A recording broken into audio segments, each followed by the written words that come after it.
Hello मेरे प्यारे साथियों, कैसे हैं आप लोग। उम्मीद करते हैं आप लोग अच्छे होंगे और आपकी पढ़ाई भी अच्छी तरह से चल रही होगी। तो दोस्तों, आज की क्लास में हम आपके लिए लेकर आए हैं क्लास 12th हिस्ट्री के most important 50 objective question. 50 objective question हम पहले की क्लास में करा दिए थे और 50 ऑब्जेक्टिव क्वेश्चन आज हम कराने वाले हैं। चलिए एक एक करके सभी क्वेश्चन को करते हैं। अगर आप चैनल पर पहली बार आए हैं तो चैनल को सब्सक्राइब कर लीजिएगा और वीडियो को लाइक कर अपने दोस्तों से जरूर शेयर कीजिएगा। आज का आपका पहला क्वेश्चन है, अंग्रेजों की पहली राजधानी कौन सी थी। यानी अंग्रेजों की जो पहली राजधानी थी वो कौन सी थी। आपका ऑप्शन है दिल्ली, बंबई, मद्रास या कलकत्ता। तो अंग्रेजों की पहली राजधानी थी आपका कलकत्ता। दोस्तों, आज थोड़ा सा वॉल्यूम खराब हो चुका है क्योंकि भाषण में थोड़ा सा दिक्कत हुआ, इसीलिए थोड़ा प्रॉब्लम आज हो सकता है। आपका पहला अगला क्वेश्चन है,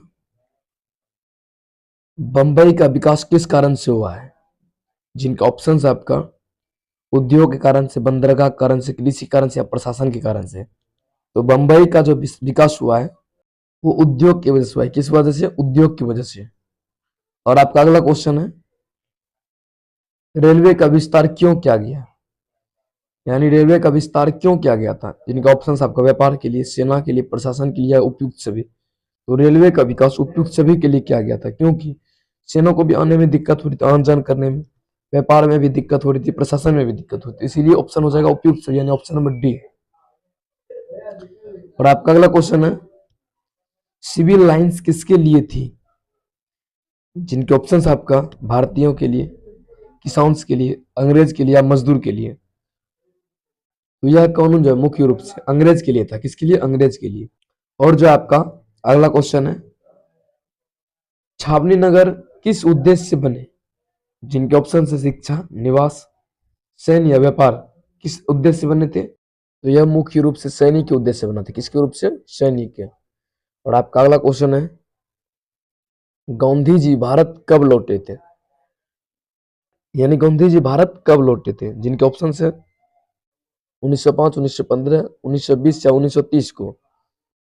तो इनका सही उत्तर हो जाएगा 1915, यानी 9 जनवरी 1915 को गांधी जी भारत लौटे थे। और आपका अगला क्वेश्चन है, क्वेश्चन नंबर 57 है, चंपारण आंदोलन किससे जुड़ा था। मजदूर से, किसान से, छात्र से या व्यापारी से। तो चंपारण आंदोलन किसान से जुड़ा था, खास करके तीन कठिया प्रणाली से। और आपका अगला क्वेश्चन है, असहयोग आंदोलन कब शुरू हुआ था। क्या है क्वेश्चन आपका, यानी असहयोग आंदोलन कब शुरू हुआ था। तो असहयोग आंदोलन 1 अगस्त 1920 को शुरू हुआ था। कब हुआ था? 1920 को। और आपका अगला क्वेश्चन है, दांडी मार्च किससे संबंधित था। तो दांडी मार्च जो नमक सत्याग्रह से संबंधित था। किससे? नमक सत्याग्रह से। और आपका अगला क्वेश्चन है, भारत छोड़ो आंदोलन कब हुआ था। तो भारत छोड़ो आंदोलन 1942 में हुआ था। कब हुआ था? 1942 में। और इसमें एक बहुत ही महत्वपूर्ण नारा दिया गया था। कौन सा नारा था वो आप लोग को कमेंट में आंसर बताना है। और आपका अगला क्वेश्चन है, भारत का विभाजन कब हुआ। तो भारत का विभाजन 1947 में हुआ था। कब हुआ था? 1947 में। एक नया राष्ट्र पाकिस्तान का निर्माण हुआ। और आपका अगला क्वेश्चन है, पाकिस्तान की मांग किसने की थी। तो पाकिस्तान की जो मांग थी उसने मुस्लिम लीग की थी। बंगाल में एक मुस्लिम लीग थी जिन्होंने पाकिस्तान की मांग की थी। और आपका अगला क्वेश्चन है, माउंट बेटन योजना कब आई। जिनके ऑप्शन है 1945, 1946, 1947 या 1948। तो यह 3 जून 1947 को आया था। कब आया था? 3 जून 1947 को। और जो है आपका अगला क्वेश्चन है, स्वतंत्र भारत के पहले प्रधानमंत्री कौन थे। तो स्वतंत्र भारत के पहले प्रधानमंत्री थे पंडित जवाहरलाल नेहरू। कौन थे? पंडित जवाहरलाल नेहरू। और राष्ट्रपति डॉक्टर राजेंद्र प्रसाद। और गृह मंत्री डॉक्टर सरदार पटेल। आपका अगला क्वेश्चन है, स्वतंत्रता के समय गवर्नर जनरल कौन थे। तो स्वतंत्रता के समय गवर्नर जनरल थे भारत के, वो थे हमारे लॉर्ड माउंटबेटन। कौन थे? Lord Mountbatten. और आपका अगला क्वेश्चन है, संविधान सभा की स्थापना कब हुई। तो संविधान सभा की स्थापना 1946 में हुआ था। कब हुआ था? 1946 में। और आपका अगला क्वेश्चन है, संविधान सभा के अध्यक्ष कौन थे। तो अध्यक्ष थे डॉक्टर राजेंद्र प्रसाद। कौन थे? अध्यक्ष डॉक्टर राजेंद्र प्रसाद। और आपका अगला क्वेश्चन है, प्रारूप समिति के अध्यक्ष कौन थे। तो प्रारूप समिति के अध्यक्ष डॉक्टर अम्बेडकर। लेकिन संविधान सभा के अध्यक्ष थे डॉक्टर राजेंद्र प्रसाद और अस्थायी अध्यक्ष डॉक्टर सच्चिदानंद सिन्हा। लेकिन प्रारूप समिति के अध्यक्ष कौन थे? डॉक्टर अम्बेडकर। और आपका अगला क्वेश्चन है, भारतीय संविधान कब लागू हुआ था? तो लागू हुआ था 26 जनवरी 1950 को, लेकिन बना कब था? 26 नवंबर 1949 को। और आपका अगला क्वेश्चन है कि भारतीय संविधान लागू कब हुआ था, यानी भारतीय संविधान लागू कब हुआ? तो भारतीय संविधान जो है 26 जनवरी 1950 को लागू हुआ था, लेकिन यह तैयार हो गया था 26 नवंबर 1949 को ही। और आपका अगला क्वेश्चन है, संविधान किससे प्रेरित है? केवल ब्रिटेन से, केवल अमेरिका से, कई देशों से, केवल भारत से? तो संविधान जो है कई देशों से प्रेरित है। किससे? कई देशों से। ऑप्शन नंबर सी हो जाएंगे इसका बिल्कुल करेक्ट आंसर। और आपका अगला क्वेश्चन है, हड़प्पा सभ्यता का काल किसे माना जाता है?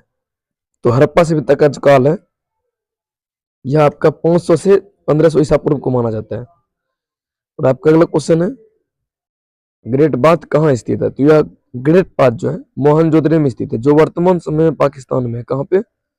पाकिस्तान। और जो आपका अगला क्वेश्चन है, सिंधु सभ्यता में मुहावरों किस पदार्थ की बनी होती थी? तो सिंधु सभ्यता में जो है केवल थर हुआ करता था, जो पत्थर मुख्य रूप से कौन सा पत्थर था?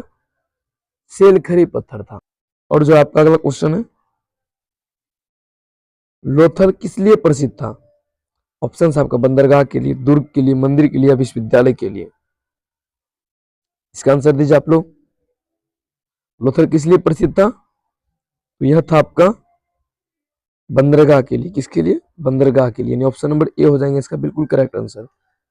और आपका अगला क्वेश्चन है, हड़प्पा सभ्यता का मुख्य व्यवसाय क्या था? ऑप्शन आपका पशुपालन, कृषि, व्यापार या शिल्प? तो उस समय मुख्य व्यवसाय क्या था? कृषि। यानी ऑप्शन नंबर बी हो जाएंगे इसका बिल्कुल करेक्ट आंसर। और आपका अगला क्वेश्चन है, मगध साम्राज्य का उत्कर्ष किस काल में हुआ है?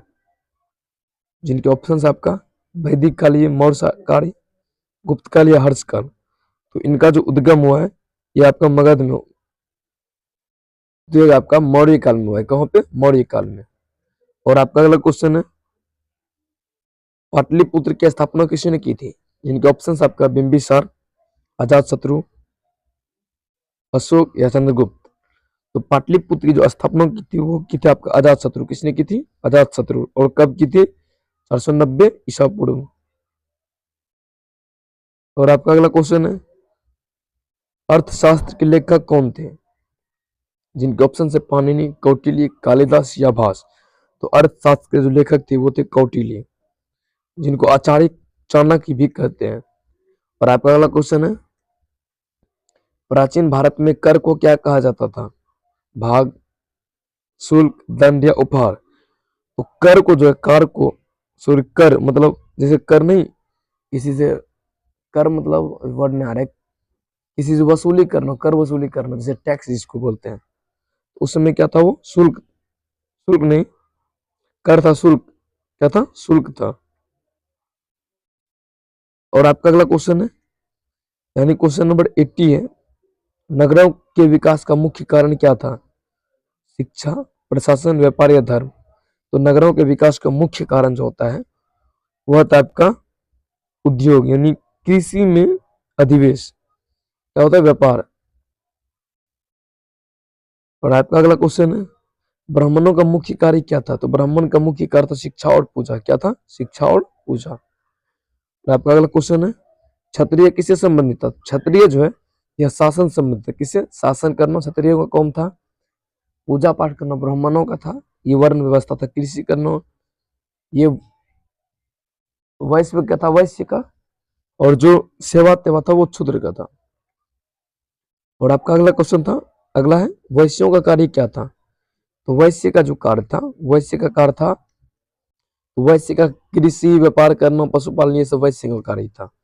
और आपका अगला क्वेश्चन है, शूद्रों का मुख्य कार्य क्या था? तो शूद्रों का मुख्य कार्य था सेवा करना। क्या था? सेवा करना। और आपका अगला क्वेश्चन है, वर्ण व्यवस्था किस पर आधारित थी? तो वर्ण व्यवस्था जो है ये जन्म पर आधारित कर दिया था। जो सबसे बड़ी मिस्टेक हो सकती है, ये जन्म व्यवस्था यानी जाति व्यवस्था जो है यह जन्म पर नहीं कर्म पर होना चाहिए था, जो बहुत बड़ा गलती किया गया है। और आपका जो है अगला क्वेश्चन है, जैन धर्म के प्रवर्तक कौन थे? बुद्ध, पार्श्वनाथ, महावीर या ऋषि भददेव? तो जैन धर्म के प्रवर्तक थे ऋषि भददेव। कौन थे? ऋषि भददेव। आपका जैन धर्म में कितने तीर्थकार माने जाते हैं? तो जैन धर्म में टोटल 24 तीर्थकार माने जाते हैं। कितने? 24। और आपका अगला क्वेश्चन है, बौद्ध धर्म का अष्टांगिक मार्ग किससे जुड़ा है? तो बौद्ध धर्म का अष्टांगिक मार्ग जो है दुख निवारण जुड़ा है। किससे? दुख निवारण से। और आपका अगला क्वेश्चन है, बौद्ध धर्म का प्रथम उपदेश कहां से दिया गया था? जिनके ऑप्शन है गया, कुशीनगर, सारनाथ या वैशाली। तो इनका प्रमुख उपदेश सारनाथ से दिया गया। कहां से? सारनाथ से। और आपका अगला क्वेश्चन है, बौद्ध धर्म त्रिपिटक किस भाषा में है? ऑप्शन आपका संस्कृत, पाली, प्राकृतिक या अपभ्रंश। तो यह पाली भाषा में। किस भाषा में? पाली भाषा में। और आपका अगला क्वेश्चन है, फाहियान किस देश से आया था? जिनके ऑप्शन है चीन, कोरिया, जापान या तुर्की। तो फाहियान जो है चीन से आया था। किस? कहां से? चीन से। और आपका अगला क्वेश्चन है, हुएनसांग ने किस विश्वविद्यालय का वर्णन किया? यानी हुएनसांग कोई व्यक्ति थे, उन्होंने किस विश्वविद्यालय का वर्णन किया था? तो वह जो है नालंदा विश्वविद्यालय का वर्णन किया था। किस? कहां का? नालंदा विश्वविद्यालय का। और आपका अगला क्वेश्चन है, इब्न बतूता भारत किस शासन के समय आया था? यानी इब्न बतूता भारत जो आया था किस शासन के समय आया था? यह जो है मुगल बिन मोहम्मद बिन तुगलक के समय आया था। किसके समय? मोहम्मद बिन तुगलक के समय। आपका अगला क्वेश्चन है, यात्रियों के विवरण किसके लिए उपयोगी है?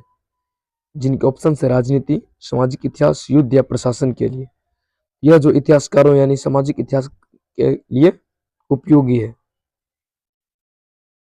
और आपका अगला क्वेश्चन है, अल बरूनी का संबंध किस विषय से था?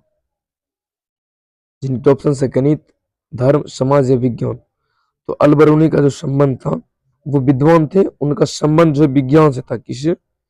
विज्ञान से। आपका अगला क्वेश्चन है, मीराबाई किसकी भक्त थी? जिनके ऑप्शन है राम, शिव, कृष्ण या विष्णु। मीराबाई जो है भगवान कृष्ण के भक्त थे। किसके? भगवान कृष्ण के। आपका अगला क्वेश्चन है, तुलसीदास ने किस भाषा में लिखा? क्या लिखा? रामचरितमानस। इन तुलसीदास ने किस भाषा में लिखा है? तो अवधी भाषा में। किस भाषा में? अवधी भाषा में। और आपका अगला क्वेश्चन है, रामानंद किस भक्ति परंपरा से जुड़े थे? इनके ऑप्शन से निर्गुण, सगुण, सूफी या शैव। तो यह जो है एक वैष्णव भक्ति आंदोलन, यानी यह जो सगुण भक्ति धारा से जुड़े थे। किससे? सगुण भक्ति धारा। और रामानंद जो राम भगवान के परम भक्त थे। किसके? भगवान श्री राम के। और आपका अगला क्वेश्चन है, सूफी संत ईश्वर को किस नाम से पुकारते हैं? सूफी संत जो ईश्वर, सूफी संत मतलब जैसे अपने लोग में संत होता है, जैसे ही मुस्लिम में सूफी संत होते हैं जो अल्लाह को अपने ईश्वर के रूप में मानते हैं। किसको? अल्लाह को। और आपका अगला क्वेश्चन है, भक्ति आंदोलन का प्रभाव किस पर पड़ा? समाज पर, राजनीति पर, अर्थव्यवस्था पर या केवल धर्म पर? तो भक्ति आंदोलन का प्रभाव जो है ये समाज पर पड़ा। किस पर? समाज पर। यानी ऑप्शन नंबर ए हो जाएगा इसका बिल्कुल करेक्ट आंसर। तो दोस्तों ये थी आज की क्लास। आशा करता हूं आपको ये क्लास अच्छी तरह समझ में आया होगा। अगर आपको आज का क्लास अच्छा लगा हो तो वीडियो को लाइक करें, चैनल को सब्सक्राइब करें और अपने दोस्तों के साथ जरूर शेयर करें। मिलते हैं नए वीडियो में, तब तक अपना ख्याल रखें, अपने परिवार का ख्याल रखें। धन्यवाद।